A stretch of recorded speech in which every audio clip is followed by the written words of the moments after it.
Hello everyone and welcome back to my channel. My name is Courtney Pratt and today we're going to be going over how to set up your Particle Argon Kit.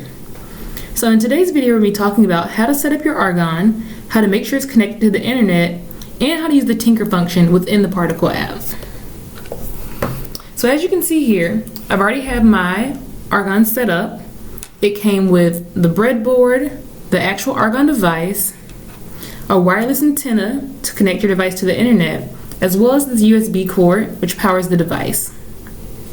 So since mine's already set up, you can see that the blue light is already on my device. But to check that, you could open the Particle app and you will see your device name listed below. And if you tap on the name, you will see there's also a blue dot next to the name in the device that says online. And again, if you want to double check that, you could also click on the signal device, and by turning that on, you cause the blue light to turn into a flashing multicolor light, which is just sending a signal to the device. So we're going to go ahead and turn that off. And now I'm going to show you how to use the Tinker function within the app. So on the far right here, you should see Tinker. If you're going to click on that, and you should see a mini display of the pins on the argon device. So the pin we're going to be focusing on today is D7. So in order to turn that pin on, we're going to click on it, select digital right here at the bottom, and so now you can see that the pin is turned on and it's in low.